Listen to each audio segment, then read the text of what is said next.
Hello guys, thank you very much for tuning in. We are in the Philippines. This is day one, and we are taking a tour and visiting our lots to take a look how they look like, how they changed since the last time we were here 4 months ago. The last time we were here in December. So anyways, this is the first property which we are visiting right now. This property is part of Subdivision, and Angel, this is probably the part where you should explain what is a subdivision. Subdivision. Subdivision. Okay, so Subdivided lot. With exactly. Like more private with the guard. Well, Amenities like swimming pool. all right. So subdivision, in a simplified term, as I understand it, you have a guy with lots of money. He buys. This looks like maybe 4 hectares, 4 or 5 hectares. No, it goes all the way back. All right, let's call it 6 to 7 hectares of a rice field, because a couple years ago this was part of a rice field. And then he builds a fence around it, and he slices up the rice field into a smaller lots, and then he sells it, in pieces for the profit. Let me turn the camera so you can take a look how the land looks like beyond the fence, which is dividing this subdivision from the neighboring properties. And you get the idea that this is just a rice field with a high fence. Actually, I think it's like almost 5 meters, because the rice field is quite low. Okay, and then they move the trucks with the dirt to elevate the property so it will remain dry. Okay, so in the back you can see how this whole area looked like a couple of years ago. Then somebody with some pocket change comes in, elevates it, puts up a fence, and turns a rice fields into the residential area. And as you can see, many of the properties or lots are not building the houses yet, but 100% of the properties are already sold. The very big house with the green roof, that is Mr. Owner of this whole subdivision. And She's the contractor now. She's a contractor? Yeah, like he's building most of the units here. Oh, I see. Okay, all right. So he's a contractor that is building actually the houses. It is not mandatory to build a house with them, makes it easier, but you have like model houses that you can buy during. all right, yes. Yeah. So because this is subdivision, this subdivision is actually upgraded version of a subdivision, because it is gated one with a guard. It is not the rule that a subdivision has a guard. It doesn't have to have. But most subdivisions. Yeah, if you want to have a fancy subdivision, then you have a guard, so it is, swimming pool and more secure. Yeah, we will take a walk just in a moment. The structure behind you, this is called the clubhouse, which you can rent out if you have a party. It has a small swimming pool. The area behind it is under reconstruction. I believe they are building maybe a basketball court. Playground for the kids. Playground for the kids. And lots of construction is going on. So a couple more years, and this will be, fully developed neighborhood. Right now, just off the topic, the house that we are looking at right now, this is my wife's sister's house. She, anyways, why I'm showing this house, so you get an idea. This house, like a model house. Yeah. Yes, this is a model house. Why are we talking about the model of the houses? If you want to build a house in a subdivision, you need to get approved plan. You cannot build any house of any structure you like. It needs to be approved so it would fit into the neighborhood. They don't want to build any probably cheap sheds, yeah, anyways, they want to keep a standard at a certain level, so that's why the structure needs to be approved. Anyways, the house which I'm showing you right now is built on a property which is 148 square meters. 148 square meters. In a translation to square feet, maybe 1600 square feet. So the reason why I'm telling you this is because the properties in the Philippines is not as cheap as one would expect. Of course, you have thousands of different islands, and further you go from Manila, the properties will get cheaper.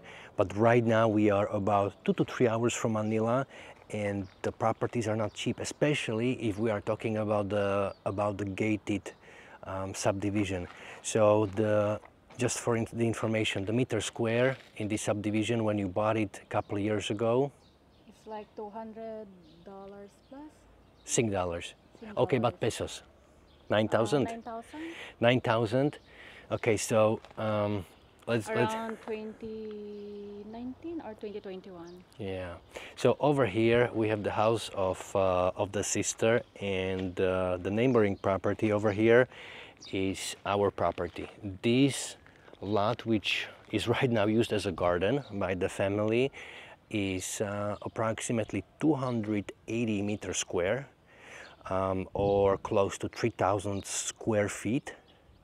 So 280 meters square, close to 3,000 square feet, and it actually consists of two neighboring properties.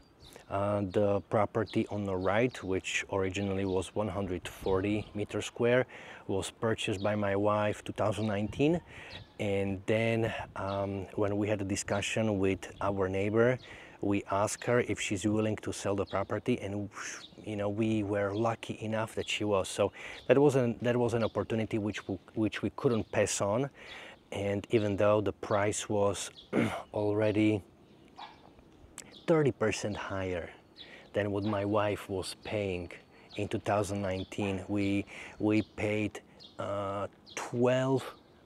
How much did we pay for meter square? 14,000. 14,000. I thought it was 12,000. Huh? It's either 12 or 14. I cannot remember. Okay, all right, yeah. Anyways, the price went already dramatically higher, but because the property is the neighboring property to the original, to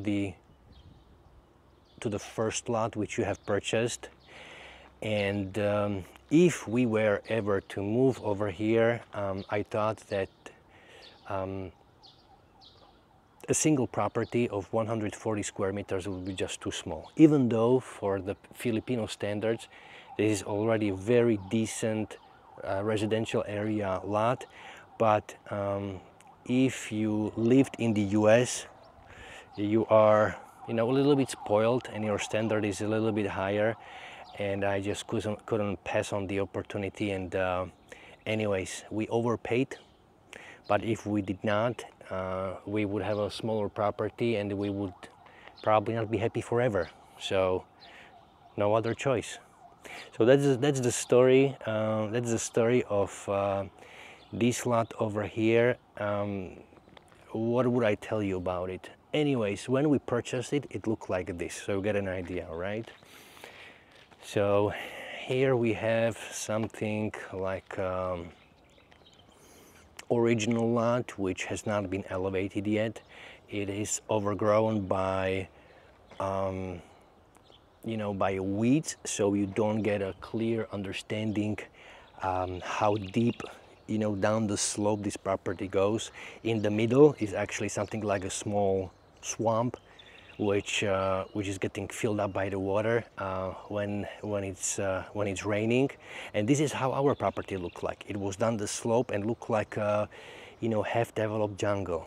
So in order for us to get it ready, just in case that we want to build a house, first of all we had to build a fence and then elevate the property. So Angel, do you remember how many big trucks of 10 10 big trucks. 10 big trucks? Okay, 10 big trucks. We had to pay for about 10 to 12 big trucks, and I think that I have somewhere a video, so I will try to edit the video and squeeze over here a short video so you get an idea what size of the truck that was. It was a monster truck. You wouldn't believe how many trucks of dirt simply disappeared at this property. But anyways, I'm just very happy with the result because this gives you a clear picture of the size of the property, and it actually looks bigger once it is finalized. Anyways, I will go right now through the backyard of my sister-in-law house. So I will show you the back of the property, so you will get an idea how high actually the fence is and how much earth did we have to bring over here to make this elevation. And actually maybe we should explain why are we doing the elevation of the lot. So in case of during the rainy season, we want that flooded. Correct. When it's rain season, you wouldn't believe how much water can come down from the hills, and within 1 hour what was completely dry is all of a sudden completely flooded with 1 meter of water. So just to give you an idea from here, 1 second. So these are the mountains which will send the rainwater down to this area during the rain season. So that's why the main key when you are buying a property in Philippines, you need to make sure that your property will be dry. And we will go into details in a separate video to explain should you buy or should I consider buying a property you know, near the river, at the riverbank, how, you know, how dangerous it is based on the experience what we have seen so far. But you know, a disclaimer which I should put, you know, at the beginning of this video: I'm not a financial advisor, and before you make any decision to invest or buy property, not only in Philippines but anywhere in the world, you should do your own research, because I'm just sharing my experience and my observations during my journey while buying a properties abroad in Philippines. And definitely you should not follow any of my you know, advices or the steps, because I'm yeah, so hot. Oh, but be careful, don't water the plants right now because the sun will burn the leaves, you know. Yeah, because the water on the leaves will act as a magnifying glass, and it will just burn everything, so careful. Yeah, just careful.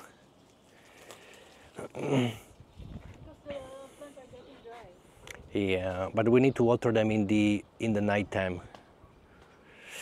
Anyways, maybe I can pause for a second and show you this concrete sidewalk near the house is actually brand new, not even 3 months old.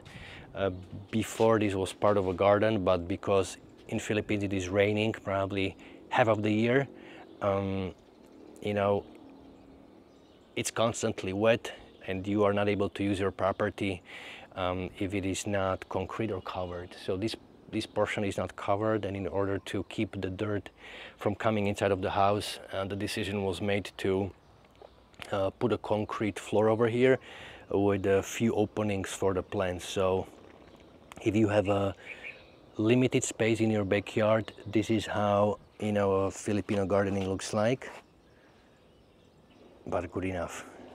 Trees are growing. And let's take a look at the back of the house so you get an idea. All right, so this is it's not a creek because it is not running water. Right now we have in the middle of the summer, so it's very difficult to see the water, but if you went down there, I guarantee you it would be wet. So it's original swamp, and in order to stay dry, please have a look. And this is Not sure if it will give you a good idea, but this is how much the wall had to be elevated. So this is actually the wall, and then we dumped about 2 trucks of dirt behind it, so that when the dirt would be dumped from this side, it would not push out the wall, you know, all the way out, as it happened over here. As you can see, the pressure from the tree roots and from the soil before we elevated our lot caused the fence, you know, to bend. So in order to prevent it, we actually lifted the ground on both sides to be even, so that the fence gets a chance to survive. But the fence is almost 1.5 meters actually below the surface of the ground, which you cannot see. Maybe I will walk around the property to the other side, and maybe you can see it a little bit better, because behind, from the right side of the property, which from our view is behind, there's no elevation. That's the property which we do not own today. I'm hoping that one day we can add it over, you know, that little piece of property to ours, but it is not elevated, so it will give you a better idea how high the fence is.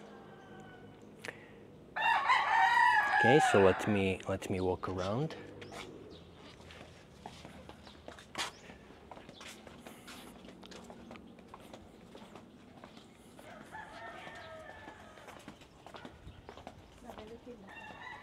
I wait you in the car. Yeah, it's getting hot, right? All right, just give me a few minutes. Okay, we'll just walk around. This is a nice house, neighbor house, which was finished only 4 months ago. I believe this is a doctor's house. And this is the view, the side view of the property. So the neighboring lot has not been elevated, our has been. So it can give you a little bit of the idea what is the difference in height of the ground floor between ours, which is elevated, versus which is not. And the widths over here are almost half meter high. So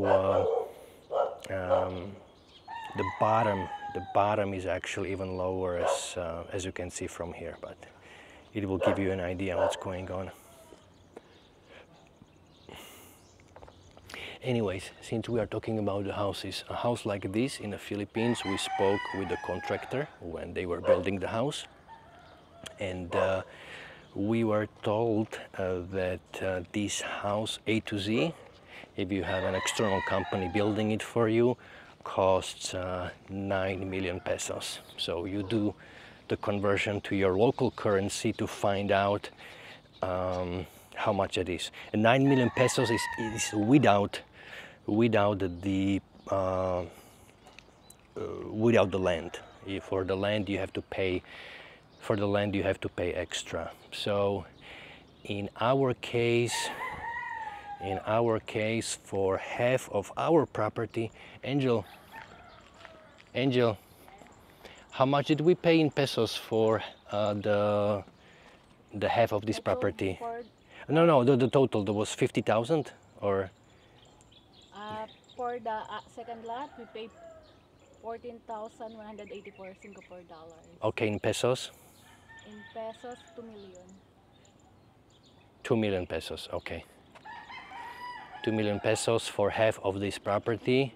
So it will be 4 million pesos if you were buying it today.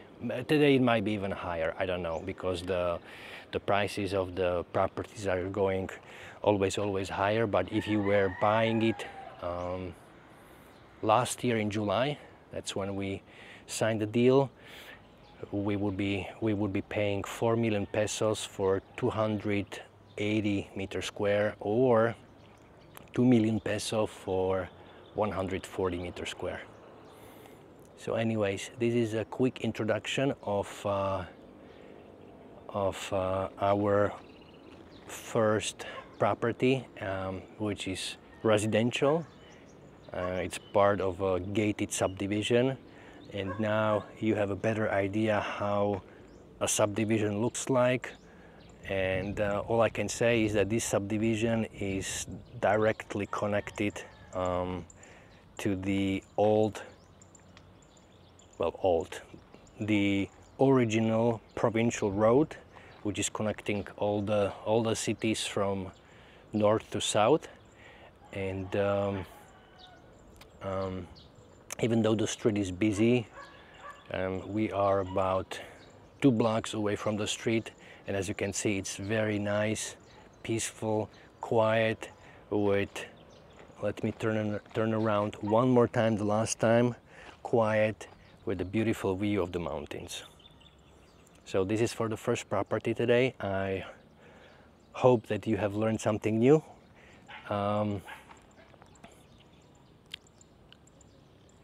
Thank you very much for watching. Please consider subscribing if this is the content that you enjoy. If you want to help out the channel, please give the video a thumbs up, and I will see you in the next one. Thank you.